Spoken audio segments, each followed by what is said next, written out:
மக்களே, நாம் இன்னைக்கு பார்க்க போகிற ரெசிபி என்னன்னா வாழைப்பூ வடை தாங்க. வாங்க எப்படி செய்கிறதுன்னு பார்க்கலாம்.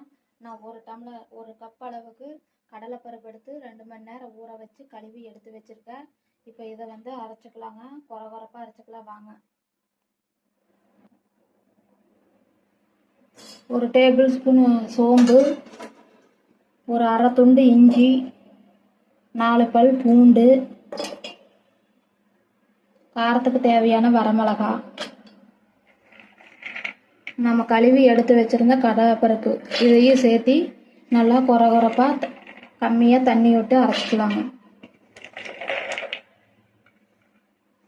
கொஞ்சம் கொஞ்சமாக தண்ணி விட்டு அரைச்சிக்கலாங்க.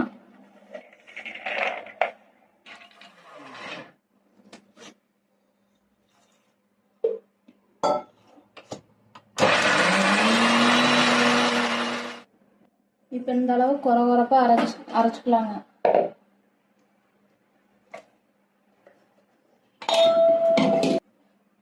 இப்போ இது கூட ஒரு பெரிய வெங்காயம்,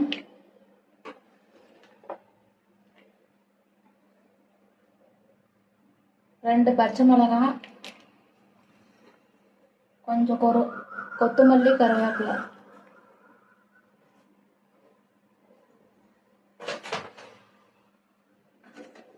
கடைசியாக நாம் சுத்தம் பண்ணி எடுத்து வச்சிருந்த வாழைப்பூவை இது கூட சேர்த்திக்கலாங்க. அப்புறம் தேவையான அளவு உப்பு சேர்த்துக்கோங்க.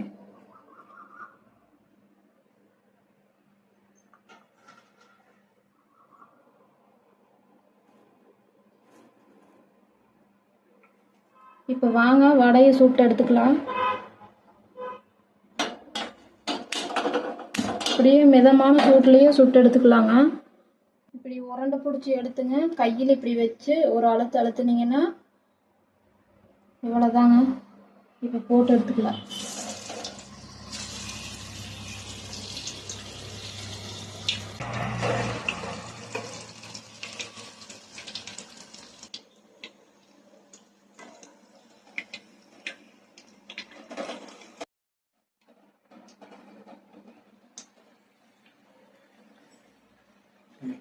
இப்போ பாருங்க, நம்ம இந்த டைமில் வடையை எடுத்துக்கலாம். நல்லா வெந்துருச்சு.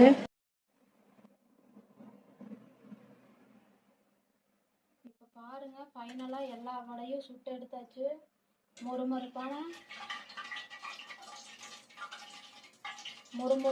வாழைப்பூ வடை ரெடிங்க. என் பையனுக்கு ஈவினிங் ஸ்நாக்ஸ் இதுதாங்க. வாங்க நீங்களும் சாப்பிடலாம். நன்றி.